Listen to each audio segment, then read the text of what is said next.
Hello friends नमस्कार मु हरीश स्वागत करुच्छे आपको Harish Odia TV YouTube channel आउ एक नुआ भिडियो। तो बर्तमान देखो सुभद्रा योजना को लेकिन एक बड़ अपडेट रही कि सुभद्रा योजन आसंता काली मिलिबो टंका।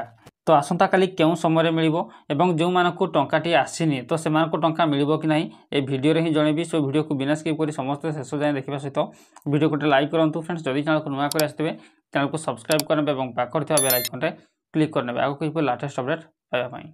तो देखंतु अक्टोबर 7 तारिख सुधा ओडिशार 1,20,00,000 महिला हिताधिकारी सुभद्रा योजन पंजीकरण कर। तो आसंता 9 तारिख में मुख्यमंत्री मोहन चरण माझी बारिपदा 35 लाख रु अधिक हिताधिकारी को द्वितीय पर्यायर सुभद्रा योजनार प्रथम किस्ती प्रदान करेंगे। तेरे सीधा सड़क आकाउंट को 9 तारिख 12टा सुधा टंका पहुँचब। तो जानी रखु सीधा सड़क आकाउंट को 9 तारिख 12टा सुधा टंका पहुँचब। तो कम दिन भितर 1 कोटी हिताधिकारी को सुभद्रा योजन सामिल करने अति सौभाग्यर कथा बोली कहते प्रभाती परिडा।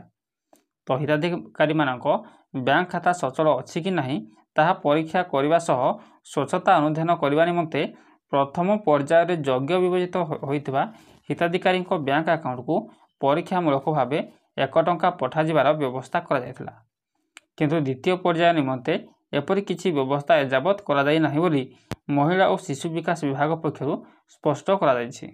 तेबे सुभद्रा योजना संबंधी समस्त अपडेट खबर पाई सुभद्रार ऑफिशियल वेबसाइट किंबा ऑफिशियल सोशल मीडिया को अनुसरण करने सह टोल फ्री नंबर 14678 को कॉल करने को विभाग पक्षरु सूचना दिया जायछि।